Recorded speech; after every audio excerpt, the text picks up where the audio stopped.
नमस्कार मित्रों, हमारी सीरीज चल रही है एपिसोड नंबर 15 की, जिसमें हम बात कर रहे हैं भृगु संहिता की। भृगु संहिता के अंतर्गत आज हम बात करने जा रहे हैं धनु लग्न के षष्ठम भाव में, अर्थात छठे भाव में ये चंद्रमा स्थित तो उसके क्या फलादेश होंगे। प्रथम भाव में 9 नंबर का मतलब होता है धनु लग्न, और धनु लग्न में चंद्रमा अष्टम भाव का स्वामी होता है।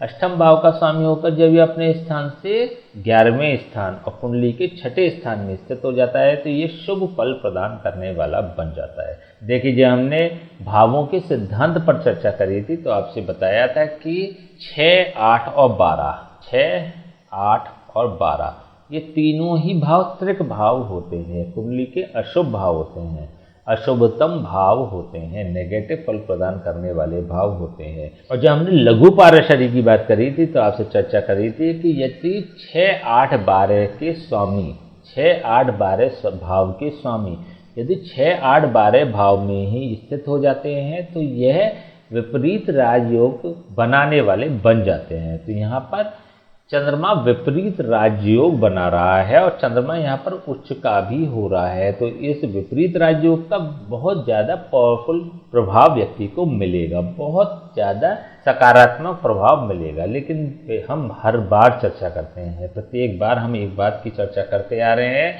कि जब भी कोई योग, भले ही आपके फेवर में हो वो योग, आपको लिए लाभ पहुंचा रहा हो वो योग, जब भी कोई योग नकारात्मक भाव से बनता है और नकारात्मक स्थिति से जनरेट होता है तो वह उसका जो माध्यम होता है वो अच्छा नहीं होता, पॉजिटिव माध्यम नहीं होता, सकारात्मक नहीं होता।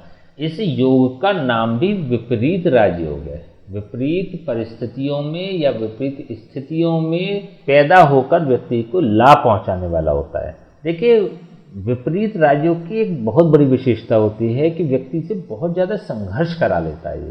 ये स्थिति ऐसी जनरेट कर देता है कि व्यक्ति एट द एंड ये सोचता है कि अब कुछ नहीं हो सकता, अब बात नहीं बनेगी, तब व्यक्ति को फल की प्राप्ति होती है। उसके लिए व्यक्ति को प्रयास भी करना पड़ता है और परिश्रम भी करना पड़ता है। तो यहाँ पर यह चंद्रमा व्यक्ति को प्रयास और परिश्रम के बाद लाभ पहुंचाने वाला होगा। देखिए, 8वें भाव का स्वामी जब छठे भाव में जाता है तो अपने भाव से लाभ भाव में भी जा रहा होता है। यहाँ से यदि हम गिनती करेंगे तो 1, 2, 3, 4, 5, 6, 7, 8, 9, 10 और 11, यहाँ पर 11वां भाव में पहुंच रहा है। 11वां भाव होता है लाभ भाव, अष्टम भाव के सापेक्ष व्यक्ति को लाभ पहुंचाने वाला यह बन जाता है। देखिए, बहुत सारी चीज़ों में लाभ पहुंचाएगा। अष्टम भाव होता है जमीन से नीचे निकलने वाले पदार्थ, गुप्त रहस्य, तो इनसे संबंधित व्यक्ति को फल प्राप्त हो जाएंगे। व्यक्ति का कोई ऐसा कार्य जो कि बिल्कुल डंप हो चुका है, वो चंद्रमा की महादशा, अंतर्दशा अथवा 12वें साल, 24वें साल, 36वें साल या 48वें साल में संपन्न हो जाता है। तो ऐसी स्थिति में यह बेहतर फल प्रदान करने वाला बन जाता है। चंद्रमा की यहाँ से सीधी दृष्टि 12वें भाव पर भी पड़ रही है, तो यहाँ पर इन तीनों का इंटरकनेक्शन हो रहा है। 6, 8 और 12 तीनों भाव का संबंध बन रहा है।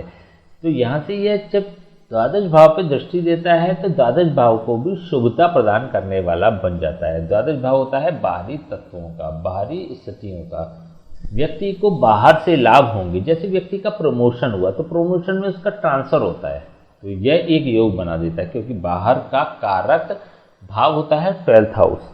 अथवा व्यक्ति यदि बिजनेस करता है तो विदेश से उसको टच मिलता है, यदि जॉब करता है तो एमएनसी कंपनी से इसको सहयोग प्राप्त होता है। तो ऐसी स्थिति में यह चंद्रमा विशेष रूप पर फल प्रदान करता है, क्योंकि 8वें भाव का स्वामी होकर छठे भाव में और छठे भाव से इसकी दृष्टि 12वें भाव पर है, तो यह चंद्रमा शुभ फल प्रदान ही करेगा। चंद्रमा होता है चतुर्थ भाव का कारक। चतुर्थ भाव का कारक होकर जब यह अपने स्थान से तृतीय स्थान में पहुंचता है और उच्च का होकर बैठ जाता है तो यह शुभ फल प्रदान करने वाला बन जाता है। सांसारिक भोगों की उपलब्धता व्यक्ति को सहज प्राप्त हो जाती है। वाहन, भूमि, भवन और माता के सुख से संबंधित व्यक्ति को लाभ प्रदान करने वाला यह चंद्रमा बन जाता है। चंद्रमा की विशेष रूप से जो उम्र होती है 12वां साल, 24वां साल, 36वां साल, 48वां साल, इन सभी आयु में व्यक्ति को लाभ मिलता है।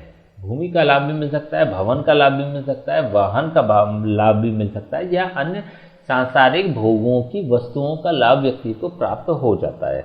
चलिए हम इसके उपाय की बात कर लेते हैं। देखिए 8वें भाव का स्वामी 6ठे भाव में, वह भी उच्च का हो रहा है, तो विशेष रूप से बेहतर फल प्रदान करता है, लेकिन व्यक्ति को बीमार करता है ये, क्योंकि यहाँ पर हमने पहले भी बात करी थी, चंद्रमा जब 6ठे भाव में होता है तो बालारिष्ट योग बनाता है।